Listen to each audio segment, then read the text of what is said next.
Now with your fundamental knowledge of Blender out of the way and you understand objects and transforms and all of that good stuff, let's start to bring in more objects in. Let's manipulate them. Let me show you how to select them and do all that lovely good stuff. So we've had our lovely default cube here all the time. Let's give it another cube. Now we're going to use the 3D cursor here quickly. We're going to press Shift and right click off to the side because the 3D cursor is the origin point of creation. And again, I've told you it's very powerful understanding this 3D cursor. Okay. 3D cursor is there. How do I add a cube? I'm sure you've seen it. There's an add menu right here. Hover over it. Shift A is the shortcut. Personally, I'm going to use the shortcut because that is what I use all the time. Shift A. Here we have it. Mesh. Let's bring in another cube. Let's move the 3D cursor up here to the side as well. Let's press Shift A and let's bring in, I don't know, an icosphere. Now we have 3 objects. How do I know I have 3 objects? Take a look above my head. We have cube, cube 001, and icosphere.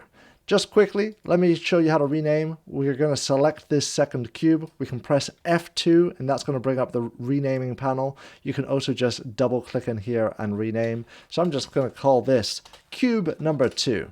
Okay, fantastic. We have cube number 2 there. So to select multiple objects, you can click and drag the selection. Make sure that you have the selection box enabled. Remember, if you press W many times, it's going to change to different types of selection. Now, if you want to select multiple objects one by one, you can select one, hold down Shift, select another one. If you want to deselect what you've just selected there, you can hold down Shift, click it, and that will deselect it. Now keep in mind that that origin point is still on. And why is that? What's going on here? Well, first let's reselect this one and let's explain what's going on here in the selection because it's very important. You'll see that this selection has a lighter orange than this one there. That is because this one is called the active object. It will become clearer as you use Blender more and more, but this means that when you're doing some operations and some transforms, and even here in your lovely pivot point, you'll find there's one that says active element. In fact, let's turn that on. You'll find now when I rotate, it's rotating around the active one. However, if I selected these the other way around, selected this one and then selected that one, and now I did a rotation, it's rotating around the selected active element. Now, if I press Shift and click it again, there's no active element. What's going on? Blender needs an active element, so it's left its active element origin. So now that we've got our heads around that, I hope, let's go ahead and join some mesh together. Now, what am I saying by joining mesh? Because we're dealing with objects here. So remember, we have our object. Inside of this object, we're going to have our cube. And I want to bring the other cube into that same object. So we're not joining the mesh, we're just joining objects. So let's do exactly that. I'm going to select cube number 2. Then I'm going to select the original cube. And this matters. The original cube here is now the active object. I'm going to join my unactive objects into the active object. It's inside of the context menu when you have 2 separate objects. Right click, there's join. The shortcut is Control J. So we'll press Control J. They're now joined up together. And as you see, they are now both selected. When you just select one above my head now, it just says cube. So when we go into edit mode here, pressing Tab, we'll see that both of the meshes are inside of here. Now I can't select that icosphere that's in the background. That's because we're inside of edit mode. If you want to bring in multiple objects into edit mode, you can just select them both and go into edit mode, but be aware, they are still 2 separate objects. All you've done here is you've opened 2 boxes, and you can edit this one separately and edit this one separately, but they will not interact together. Keep that in mind. Okay, now that we've done that, I just also want to show you that you can create mesh inside here. So we're going to go Shift, right click, we'll press Shift A, and let's bring in a UV sphere. Now this UV sphere has just been created. Now where on earth has it been created? What's going on? Why is this happening like this? Because if you take a look above my head, it says that 2 things are currently in edit mode, and we don't know which is what and where. Take a look. Does that make sense what's going on here?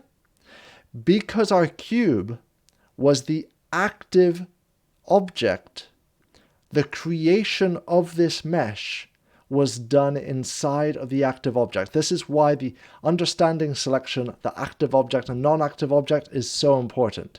Okay, lastly, I want to separate all of these objects. I'm done with them all being inside of this cube thing. I want them out.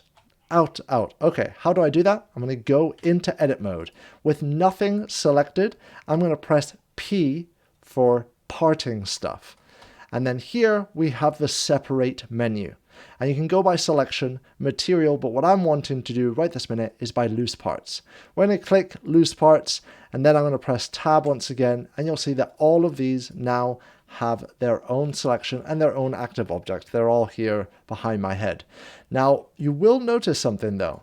When I select this one, the origin point is back to where the active object was, and here and there. So we can always select all three of them, and let's just go ahead. Let's select everything. I'll press A. I'm going to right click. I'm going to set the origin point, and this time I'm going to set the origin point to the geometry, and now they all have their origin points. Now if I want to deselect everything all at once, I'm going to press A twice, and that will quickly deselect everything. You have to do it pretty quickly, because if you don't do it quick enough, it's not going to deselect. You have to double tap it, and that's how you're going to deselect it. Okay, now that we've got our head around that, let me just show you one last little bit of selection. You can invert selections, so we can select this here, press Ctrl I, and it will invert the selection. You can also do some really interesting type of selection by pressing C for circle selection, and you can zoom in and out this circle with your scroll wheel, and this is sort of like a paint on selection. You can use your middle mouse button to paint off the selection as well, and then right click to cancel that operation. Oh, and very quickly, as one more additional point, because I know I've been using a whole bunch of shortcuts here, and I know some of you want to know where all of these things are in menus. All of this of the selection under the selection menu. You're going to find it all here. The invert, the none, all of it, it's there. And then when it comes to the mesh and separating and joining things, you know that's under object. So I'll press Ctrl J to join this up. But then when we go into edit mode, so I'll press tab, here, instead of object, we're now working with mesh. Click mesh, and you'll find the separate right there. And here you can do it once again by loose parts.